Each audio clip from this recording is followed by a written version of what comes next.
Hello everyone and welcome back to Destiny. It is the weekend finally, and of course that means the return of Xur with his usual offerings of exotic gear. If you've been playing the game a lot, there's a good chance you have all of these things already, and if you don't and you don't really care about filling out your collection, you may want to save your legendary shards, and let's get into that right now.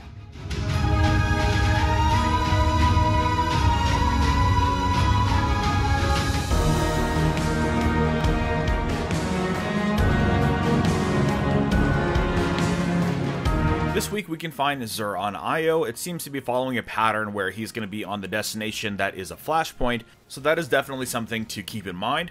Aside from that, you can find him pretty easily once you get down. He is on a cave over to the left side of Giant Scar. So let's take a look and see what he's got. This week his exotic weapon is Risk Runner. This was available to you during the campaign, but if you missed it, this is your chance to pick it up. You can get it for 29 legendary shards. There are a lot of comparisons drawn to Destiny 1's Zala Supercell, and it's for a good reason. The intrinsic perk is Arc Conductor. When taking arc damage, this weapon becomes more powerful, and resist incoming arc damage. Kills extend the time in this overcharged state. It pairs up nicely with Superconductor. When Arc Conductor is active, shots fired have a chance to become Chain Lightning and return ammo. For the most part, this gun is pretty solid. It's one of the lower rate of fire SMGs, which I really appreciate. My only issue with this is that you have to receive incoming arc damage, which is very specific and only applies to a few different enemy types. And here you can see the Vex is not one of them. One thing that I did discover though is if you get in the pool for a Disintegrator, it does have arc damage, so you'll be taking arc damage while standing in there, and then you can activate those perks.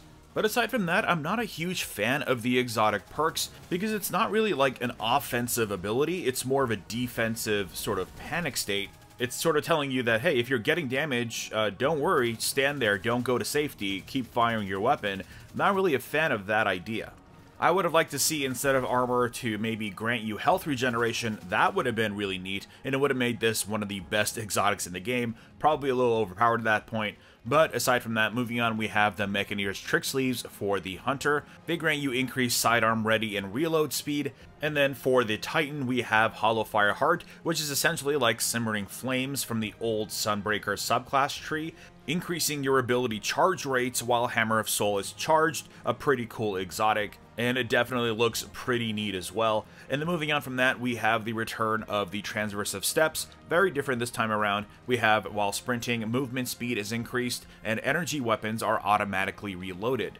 But yeah, that brings us to the end of the video. I'm going to go ahead and pick up a couple of these exotics for my other characters. But if I can rant for just a moment about some of these new exotic pieces of armor, I'm very underwhelmed, not only in most of their designs, but also in what they do. They seem to have very specific and very underwhelming exotic perks. Or maybe it just sounds that way and this is really awesome. Let me know in the comments below if you like the Mechaneer's Trick Sleeves. Let me know how you feel about the new exotics. But anyways, that is Xur's offerings for this week, so drop a like if you enjoyed this video and subscribe for more Destiny content. And I will see you all next time.